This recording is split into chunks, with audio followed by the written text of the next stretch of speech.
Ending the pregnancy journey, I'm going to talk about the third trimester of pregnancy. The third trimester means 27 weeks have ended, your 28th week till you deliver. That is your third trimester. What happens in this third trimester? We expect that you come to the hospital every week. We want to see you every week. What are we looking for? We do what we call the non-stress test for the baby. We want to see how active is this baby, how ready is this baby for the real world. What is the heart condition of the baby? Is the baby moving? What are the triggers? All those things will do it. An ultrasound. Oh, how well is this baby developed? What position is this baby? Is it head down? Is it head up? What is the heart rate of this baby? We are still going to repeat the blood pressure, the urine test for the protein. Remember, we're looking against eclampsia and preeclampsia. We're going to look at the ultrasound to see is there enough fluid to cushion this baby at this third trimester. We are still checking for the blood sugar to make sure that this woman is not diabetic and, of course, put stress on the child. At this point, we're expecting that this baby is going to grow at the rate of half pounds per week, 0.5 kilograms per week. And of course, for the length, now we're not expecting this baby to now start growing tall to the actual birth length. This baby is going to be adding half an inch every week.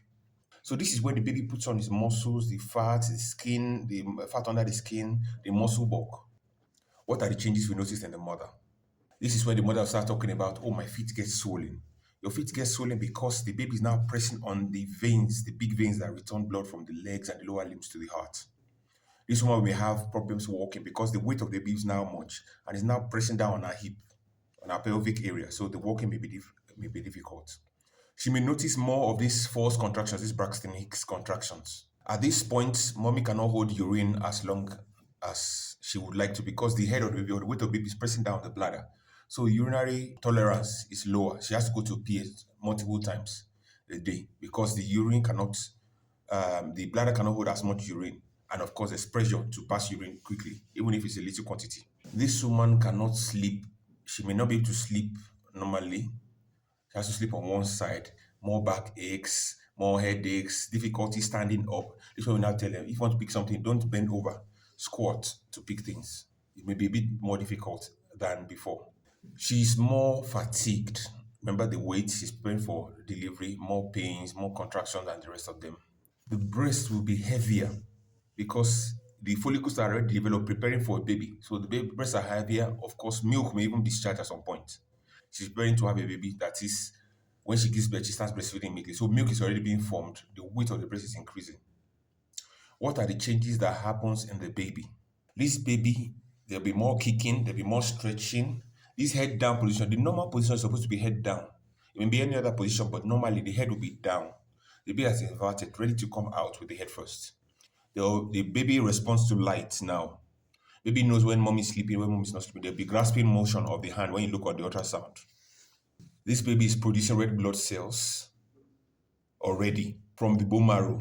This baby is having a massive weight gain, like I said, 0.5 kilograms every week.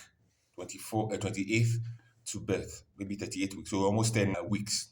At this point, the testes that were formed at the level of the kidney descend outside to where the scrotum is. So the testes that were formed up will now start coming down to where they are for the males. The hair that was forming on the body, those protective hair and those fat will be shed off. And we expect delivery around 40 weeks. So delivery approximately 40 weeks plus or minus 2 weeks, that is 38 weeks or 42 weeks. 42, you say is post, that is, the baby has stayed extra 2 weeks, but that's the range. That is the complete pregnancy journey. This woman has delivered, contractions start, they are painful, they are regular, they are progressive until this baby comes out. And this is monitored. So next, I'll be talking about labor. Thank you guys for listening. I hope that helps. I'll see you guys on the next one.